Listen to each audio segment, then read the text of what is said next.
सेहत मिशन कहीं ना कहीं हेल्थ को एसोसिएट कर रहा है, और जब सेहत मिशन की हाइलाइट्स दिए गए तो पहले ये फुल फॉर्म याद रख लेना, science excellence for health through agricultural transformation.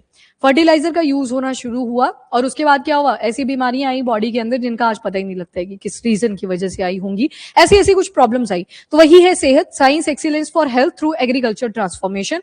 अब फर्टिलाइजर को साइड कर देते हैं, उसका कोई लेना देना नहीं है सेहत मिशन के साथ, वो मैंने सिर्फ आपको एक कनेक्टिविटी बनाने के लिए बोल दिया।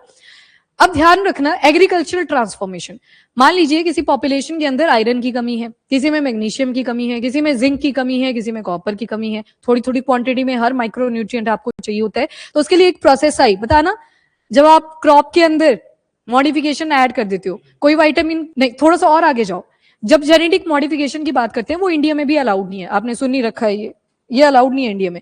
मुझे ये बताओ, मैंने क्या किया, विटामिन और न्यूट्रिएंट राइस के अंदर ऐड कर दिए या व्हीट के अंदर ऐड कर दिए, बी से होता है वो word, fortification, bio fortification.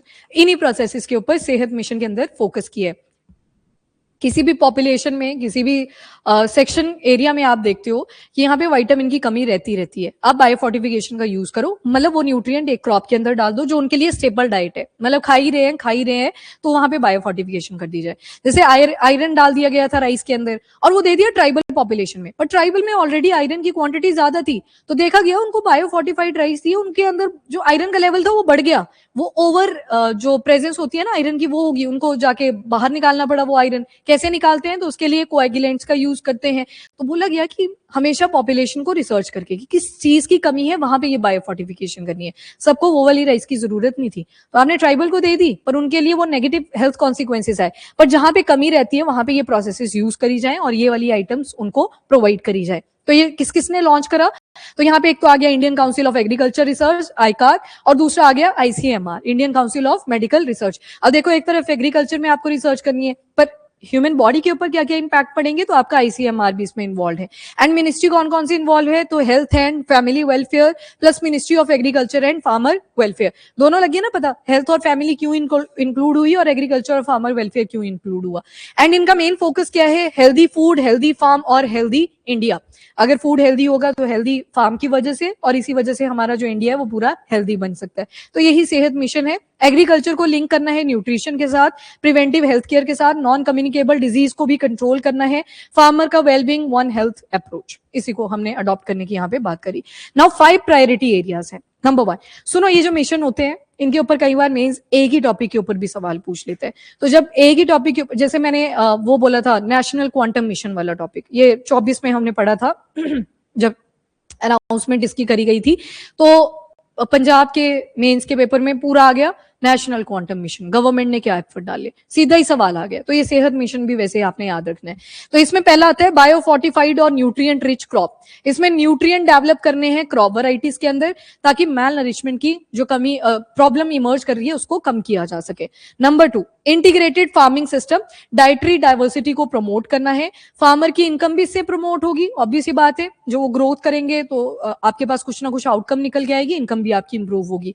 Climate resilience को इंप्रूव करना है, ऑक्यूपेशनल हेल्थ ऑफ फार्मर अगर देखें तो हेल्थ रिस्क को रिड्यूस करना है जो एग्रीकल्चर वर्कर्स वगैरह फेस करते हैं, एविडेंस बेस्ड इंटरवेंशन करनी है। जैसे कि मैंने आपको एग्जांपल दिया, ट्राइबल्स को नहीं थी बायो फोर्टिफाइड राइस की जरूरत, पर दे दी गई, तो रिसर्च की कमी रही ना वहां पे, तो वो पूरा चेक करके एविडेंस के बेसिस पे ही आपने प्रोडक्शन करनी है और किस एरिया में वो पहुंचनी है उसके ऊपर फोकस करना है। और वैसे भी पब्लिक डिस्ट्रीब्यूशन सिस्टम, वो याद है Edelman award, friends Edelman award, हमारा पब्लिक डिस्ट्रीब्यूशन सिस्टम 6 नंबर के ऊपर फाइनलिस्ट उसमें रहा था। तो क्यों रहा, क्योंकि इंडिया में पीडीएस चलता है, पब्लिक डिस्ट्रीब्यूशन सिस्टम ग्रेन्स की होती है, तो ये एविडेंस बेस्ड होनी चाहिए। तो तीसरा पॉइंट आ गया। चौथा, agriculture for NCD prevention, non communicable disease. मैंने छींक मारी या पढ़ाते पढ़ाते ड्रॉपलेट निकली, तो ये फैलेगी नहीं बीमारी, ये वो वाली है, जैसे किसी को अगर डायबिटीज हो रखी है, हार्ट रिलेटेड प्रॉब्लम हो रखी है, तो ये ड्रॉपलेट के थ्रू नहीं जाएगी, हवा के थ्रू नहीं जाएगी, ये हमारी बॉडी की प्रॉब्लम थी। तो एनसीडी, नॉन कम्युनिकेबल डिजीज, ये फंक्शनल फूड को प्रमोट करने के लिए है, प्रिवेंट करेगा, मैनेज करेगा डिजीज को, जैसे डायबिटीज आ गया, ओबेसिटी आ गया, हाइपरटेंशन आ गई। और वन हेल्थ प्रिपेयर्डनेस, फिर इंटीग्रेटेड सर्वेलियंस और research, focus on human animal environment health linkage, इन सारी चीजों को ये सेहत मिशन फोकस करेगा। That's all. ये हाइपरटेंशन वाली है, मतलब high blood pressure, that is hypertension. जैसे सुबह मैं आज उठ नहीं पाई, उठ नहीं पाई, 7:45 हो गए थे और हम फटाफट से नहाई, कुछ नहीं, वो जो रिचुअल होता है हर एक इंसान का सुबह। अगर क्लास आज कम होती ना तो मेरा दिमाग फट जाता बाद में। तुम्हें तो मैंने क्या ही बोलना था खुद में ही। तो हाइपरटेंशन तो इनबॉर्न है कि कभी भी गुस्सा आ गया, बीपी चढ़ गया, बस वैसे ही। पर मेरे को सच में खुशी हुई कि इतनी भरी हुई है क्लास इस टाइम पे, वो भी सैटरडे को। तो वो अब नहीं आएगा गुस्सा, अब वो यूटिलाइज हो गया। प्रोडक्टिविटी आनी चाहिए, दैट्स इट।